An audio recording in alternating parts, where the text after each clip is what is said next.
America हजारों kilometre दूर बैठा हुआ, लेकिन उसके मिसाइल, इसके जहाज, इसकी फौज ईरान तक कैसे पहुंचती है? क्या वाकई फासले जंग में रुकावट होते हैं, या दुनिया पहले ही अमेरिका के आड़ों में तकसीम हो चुकी है? हकीकत ये है कि अमेरिका बुराह रास्त अपने मुल्क यानी यूनाइटेड स्टेट्स से ईरान पर हमला नहीं करता, बल्कि उसने दुनिया भर में अपने फौजी अड्डे बना रखे हैं, खास तौर पर मशरिकी वस्ती में, जो ईरान के बिल्कुल करीब हैं। ईरान के इर्द गिर्द कई ममालिक में अमेरिका के अहम अड्डे मौजूद हैं। कतार, यहाँ है अल उदेद एयरबेस। ये अमेरिका का सबसे बड़ा अय्यर बेस है मशरिकी वस्ती में, जहाँ से जंगी तैयारे उड़ते हैं। बहरीन, यहाँ मौजूद है अमेरिकी 5th फ्लीट। ये बहरी बेड़ा खलीज में ऑपरेशंस कंट्रोल करता है। जमीनी फौज और लॉजिस्टिक्स का बड़ा मरकज यूनाइटेड अरब एमिरेट्स, यहाँ से जदीद ड्रोन और लड़ाका जहाज ऑपरेट होते हैं। इराक, ईरान के बिल्कुल करीब अमेरिकी फौजी मौजूदगी। अमेरिका मुख्तलिफ तरीकों से ईरान को निशाना बना सकता है। जंगी तैयारे करीबी अड्डों से उड़ान भरकर, क्रूज मिसाइल समंदर में मौजूद जहाजों से, ड्रोन हमले हजारों किलोमीटर दूर से कंट्रोल किए जाते हैं। बाहरी बीड़े खलीज फारिस में मुसलसल मौजूद। अमेरिका ने ये अड्डे एक दिन में नहीं बनाए। ये सब कुछ शुरू हुआ 1990 की गल्फ वॉर के बाद, जब अमेरिका ने खलीजी ममालिक में अपनी मौजूदगी मजबूत की।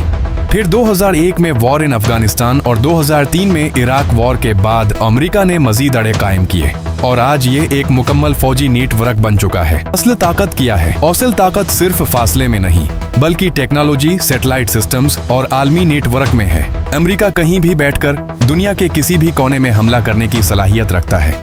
ये जंग सिर्फ जमीन पर नहीं लड़ी जाती, ये जंग नक्शों, अड्डों और टेक्नोलॉजी की है, और शायद इसीलिए फासले अब मानी नहीं रखते। आपने देखा अमेरिका ईरान पर दूर बैठकर कैसे हमला करता है, लेकिन सवाल ये है, ये जंग आखिर शुरू क्यों हुई? अमेरिका और ईरान एक दूसरे के दुश्मन कैसे बन गए? सब कुछ कहां से शुरू हुआ? कहानी आज की नहीं, ये दुश्मनी शुरू हुई थी 1969 में, जब ईरान में इनकलाब आया, जिसे कहा जाता है ईरानियन रेवोल्यूशन।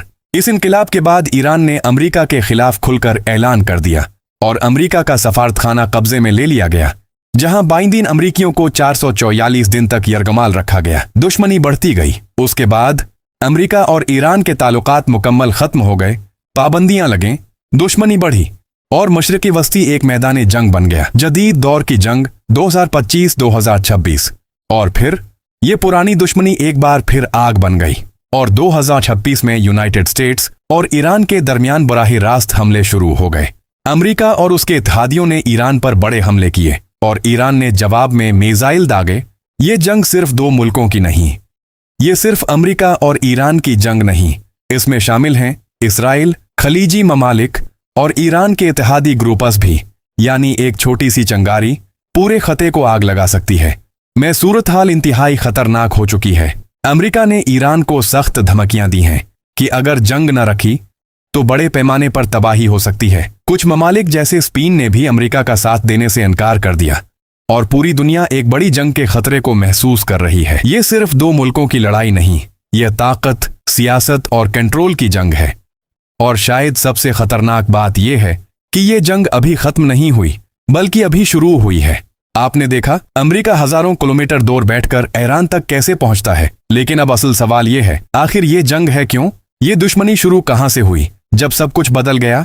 कहानी हमें ले जाती है 1979 में, जब ईरानियन रेवोल्यूशन आया और ईरान में एक नई इस्लामी हुकूमत कायम हुई।